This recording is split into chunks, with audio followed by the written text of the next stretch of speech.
Una lectora de Así Prensa hace una pregunta un poco compleja y es, aunque yo sé que es difícil, ¿cuál debería ser el camino espiritual o cuál debería ser la espiritualidad para poder vivir una vida cristiana más seria, llegando a la santidad? Por supuesto, es una pregunta extremadamente genérica y es absolutamente imposible de responder. ¿Por qué? Porque cada uno tiene una vocación distinta, y no me refiero solo a las vocaciones específicas al matrimonio, a la vida consagrada o a la vida sacerdotal. Me refiero a que existen incluso dentro de estas vocaciones personas que están llamadas a una vida más contemplativa, otras personas a una vida plenamente activa, otros a una vida comunitaria que combine lo contemplativo con lo activo, y así sucesivamente.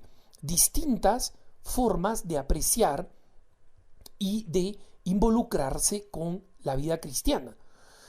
Lo importante es que nosotros comprendamos que en la vida cristiana nosotros estamos todos llamados a ser santos.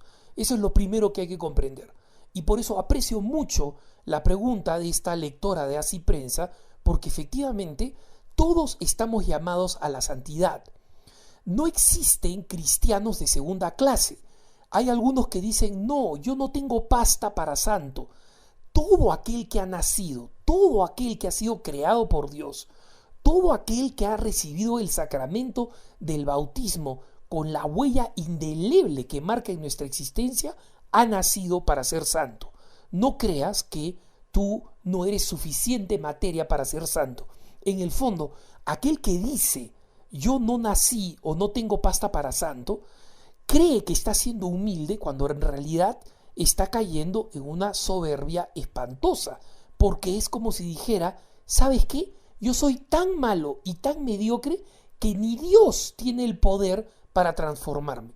Y Dios no solamente tiene el poder, ha prometido que va a transformarnos si nosotros colaboramos con su gracia. Entonces, lo primero que hay que decir es que la santidad, el camino de la santidad, se realiza a través de la iglesia fundada por Jesucristo.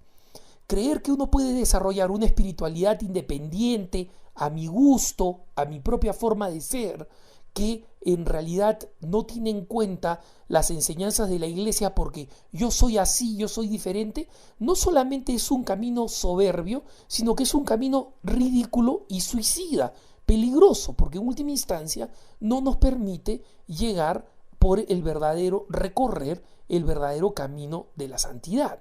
Entonces, hay que tener mucho cuidado con esas falsas humildades o con esas falsas modestias que en el fondo lo que tratan es simplemente de hacernos sentir que nosotros somos como especiales y que no tenemos que rendirle cuentas a nadie porque yo soy distinto a los demás.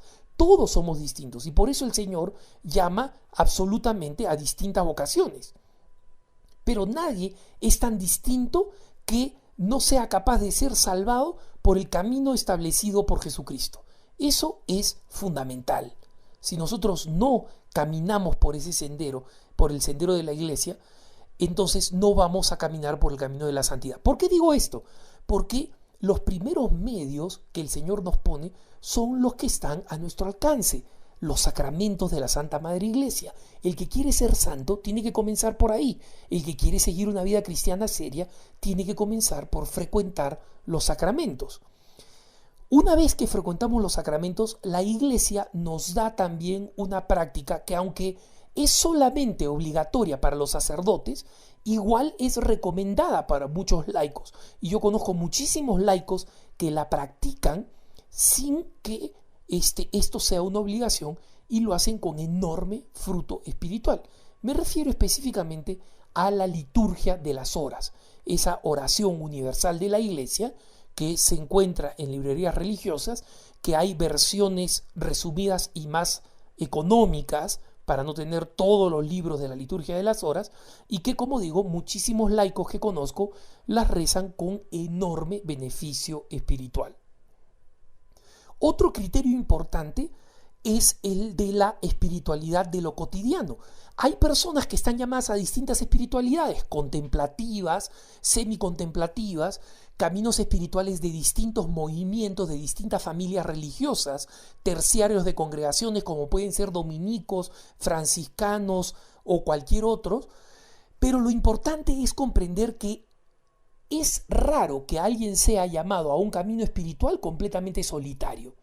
Normalmente, especialmente con las dificultades del mundo de hoy, aquellos que estamos llamados a vivir la espiritualidad de la vida cotidiana, muy frecuentemente estamos llamados a una espiritualidad que se expresa en la comunión, en la comunidad.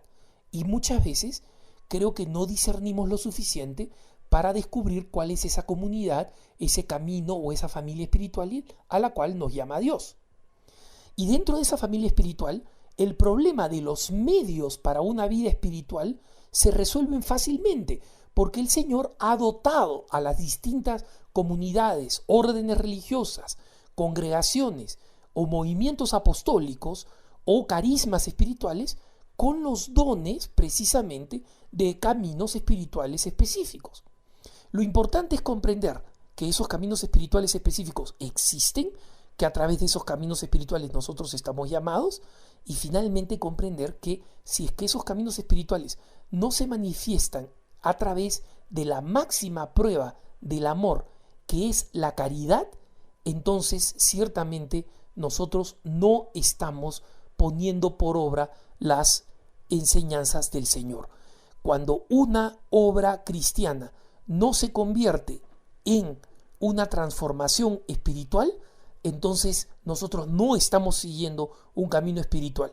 Estamos siguiendo un camino que podemos llamar fariseo, estamos siguiendo un camino que podemos llamar cualquier cosa menos un camino auténticamente espiritual.